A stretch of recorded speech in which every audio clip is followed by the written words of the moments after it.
In today's video, I'm going to teach you how to add slide headers, footers, and page numbers in Microsoft PowerPoint.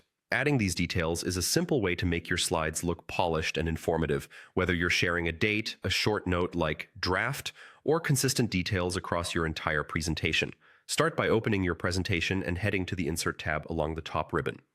In the Insert Tools, look for the option labeled Header and Footer and click it.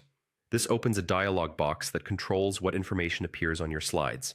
Think of this window as your control center for slide extras like dates, footers, and, if you need them, slide numbers. Inside the dialog, you'll see options you can turn on or off. To include a date, enable date and time.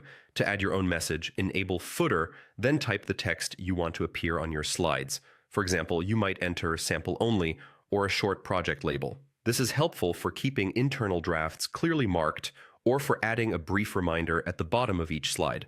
When you're happy with your selections, decide how widely to apply them. Choose Apply if you only want the change on the slide you're currently editing. Choose Apply to All if you want the date and footer text to appear across every slide in the presentation.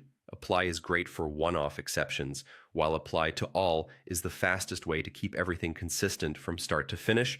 After you apply the changes, take a quick look at a few slides to confirm the placement.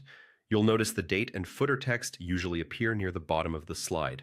The exact position and styling can vary based on your theme and the layout you're using, so some slides may show them slightly differently. If a slide layout doesn't include a footer area, try switching to a layout that does, or adjust the placeholder if needed so the text remains readable and unobtrusive.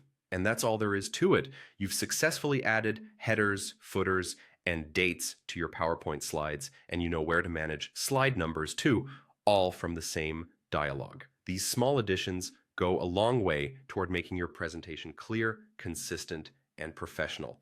If you found this helpful, hit the like button, subscribe to the channel, and click the bell icon so you don't miss new uploads. Thanks for watching, and I'll see you in the next one.